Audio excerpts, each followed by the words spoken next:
பொறுப்புகளுக்கு பாதுகாப்பாக இருக்க வேண்டியவள் ஒரு பெண். இது இஸ்லாம் பெண்ணுக்கு உணர்த்திய ஒரு கடமை. இந்த கடமை கணவனின் சொத்துக்களை சரிவர பாதுகாக்க வேண்டிய பொறுப்பில் இருக்கும் ஒரு பெண் அந்த சொத்துக்களை அழிப்பதற்கான முயற்சியில் இறங்குவது கூடுமா கூடாதா? சமூக நிர்பந்தங்கள் ஏற்படலாம். சமூக நிர்பந்தம் ஏற்படுகிற பொழுது நாம் புரிந்து கொள்ள வேண்டியது என்ன? மார்க்க வரையறைகள் மீறப்படாத அளவுக்கு அது காணப்பட வேண்டும். இப்ப என்ன செய்யறாங்க?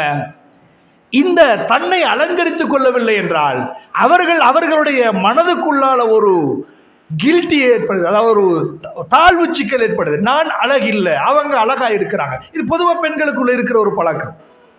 அதனால தான் இன்று கணவன் மனைவியாக வாழ்ந்தாலும் கூட மனைவி குளித்து சுத்தமாகி ஒரு அழகிய ஆடை அணிந்து வந்தால் அது நல்லது கெட்டதுங்கிறதுக்கு முன்னாடி பார்த்த உடனே மாஷாலான்னு சொல்லி ஆகணும்.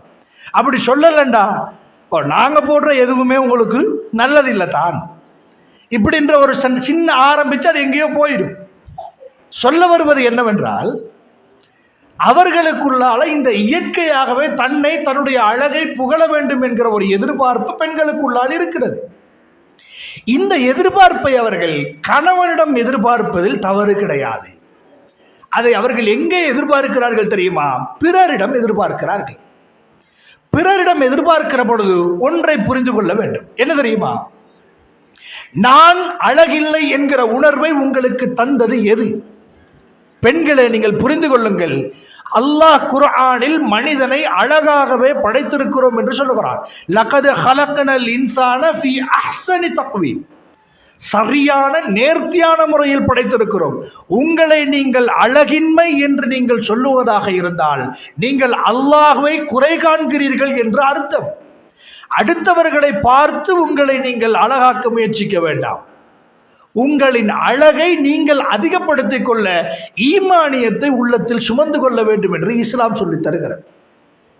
இப்ப நாங்க என்ன செய்யறோம் என்றால், ஏனைய பெண்களை வைத்து தன்னை ஒரு அழகில்லாதவளாக பார்க்கிறோம். அன்புள்ள தாய்மார்களை, சகோதரிகளை, நீங்கள் நிறைய பார்த்திருக்கலாம். இப்ப சோசியல் மீடியா எல்லாத்த கையிலும் இருக்குங்கிறதுனால எல்லாருக்குமே தெரியும். எனக்கு ஒருவரை பிடித்திருக்கும், ஆனால் இன்னொருவருக்கு அவர் பிடித்திருக்க மாட்டார்.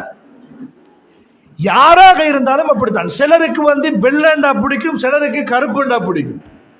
சிலர் ரெண்டு பேருக்கும் என்ன பொருத்தண்டா இருக்குன்னு எல்லாரும் கேட்பான். ஆனால் அவங்க ரெண்டு பேருக்கும் அது பிடிச்சிருக்கும். இதுதான் லைஃப். அவரவர் கண்களுக்கு படுவது. இஸ்லாம் அதனால் தான் சொன்னது, திருமணம் பெண்ணை பார்க்க வேண்டும் என்றாலும் கூட ஒரு மணமகன் மணமகளை பார்த்து முடிவெடுக்கட்டும். பார்ப்பதில் அல்லாஹ் தஆலா அன்பை, பரஸ்பரத்தை ஏற்படுத்துவார். அப்ப நல்லா நினைவு வச்சுக்கொள்ளுங்க. திருமணம் என்பது ஒரு பெண்ணை பார்த்து முடிவெடுக்க இஸ்லாம் சொல்லுகிறது என்றால், ஒரு ஆண் மகன் பெண்ணை பார்க்க வேண்டும் என்று வருகிற கன்செப்டே அவள் திருமணம் செய்யப்படுவதற்காக வேண்டியாகத்தான் இருக்க வேண்டும். இப்ப திருமணம் செய்த பெண்களாக இருந்தால் அப்ப யார் அவங்கள பார்க்கணும்? யாரும் பார்க்க தேவையில்லை, தங்கள் கணவன் பார்க்க வேண்டும். ஒரு பெண் எப்படி யோசிக்க வேண்டும் தெரியுமா?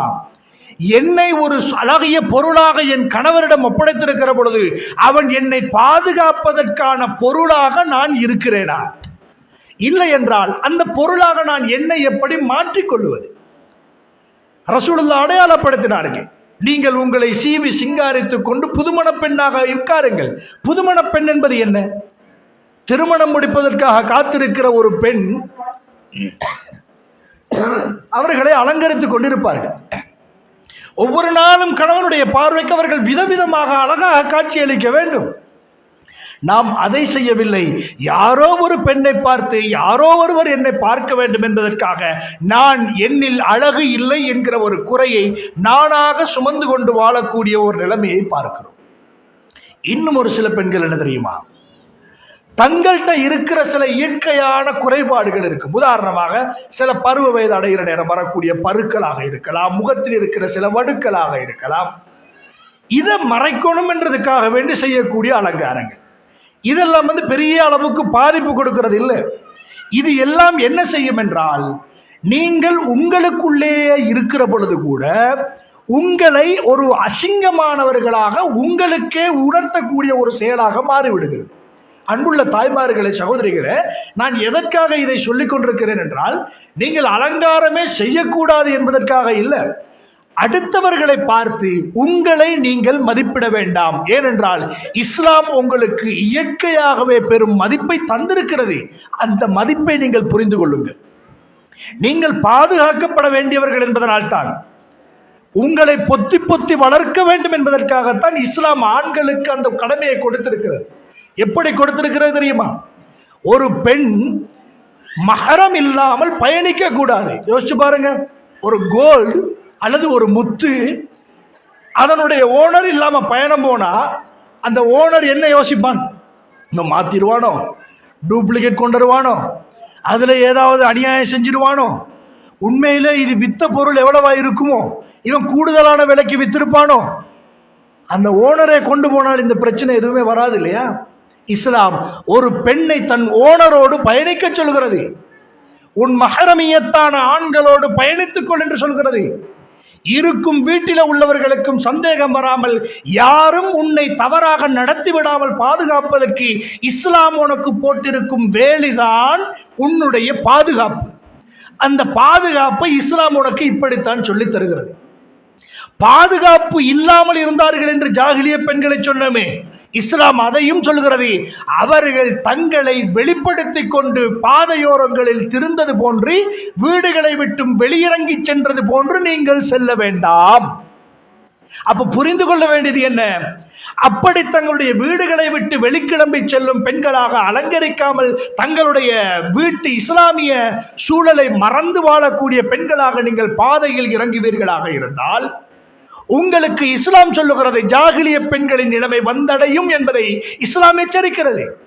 நீங்கள் உங்கள் மீது ஷோல்களை போட்டு உங்களை நீங்கள் பாதுகாத்துக் கொள்வீர்களாக இருந்தால், இஸ்லாம் உங்களுக்கு என்ன தெரியுமா சொல்லுகிறது? அவர்கள் பத்தினி பெண்கள், நல்ல பெண்கள், மார்க்கமுள்ள பெண்கள் என்று உங்களை அடையாளப்படுத்திக் கொள்வதற்காக வேண்டி, நீங்கள் அறியப்படுவதற்காக வேண்டி போடுங்கள். நாங்கள் பார்க்கிறோம், இன்றைக்கு நிறைய சமூக வலைத்தளங்களில் பார்க்கிறோம், சில ஆடை அமைப்புகளை அணிந்து செல்லும் பெண்களை வச்சு, சில ஹிஜாப் அணிந்த பெண்களை வைத்து ஒரு சில ஷார்ட் பிலிம்களாக நடித்திருக்கிறாங்க, போட்டிருக்கிறாங்க. நீங்க எல்லாம் பார்த்திருக்காம இருக்க மாட்டீங்க. அப்போ ஒரு பெண்ணினுடைய பயணத்தில் ஆண்கள் வந்து தடுக்கக்கூடிய விதங்களை எல்லாம் போட்டிருப்பார்கள். ஒரு சில நாட்களுக்கு முன்னர் ஒரு டொஃபி, ஒரு லாலிபாப், அதை வச்சு உதாரணம் போட்டிருந்தாங்க. அதனுடைய கவர் இல்லாத நேரத்தில் கொசு வைக்கிறதையும் ஈ வைப்பதையும், அது கவரோடு இருக்கிற பொழுது பாதுகாக்கப்படுவதையும் போட்டு, இந்த பெண் என்பவள் இப்படித்தான் அழகானவள், அவள் பாதுகாக்கப்பட வேண்டிய ஒரு பண்டம், அந்த பண்டம் பாதுகாக்கப்படவில்லை என்றால் ஈக்கள் உங்களை மொய்த்துக் கொள்ளும் என்று இஸ்லாத்தினுடைய அடிப்படை கான்செப்டை விளங்கப்படுத்தக்கூடிய அமைப்பில் உதாரணங்களோடு சமூக வலைத்தளங்கள் பரப்பிக் கொண்டிருக்கிறது. துரதிஷ்டம் என்ன தெரியுமா? பரப்புபவர்களும் என் பெண்கள் தான், அதை செய்பவர்களும் எங்களுடைய பெண்கள் தான். அன்புள்ள தாய்மார்களே, சகோதரிகளே, அந்த அடிப்படையோடு பெண்களினுடைய மதிப்பை இழப்பதற்கான காரண காரியங்களை பெண்கள் ஒருபொழுதும் செய்துவிடக்கூடாது. அதே நேரத்தில்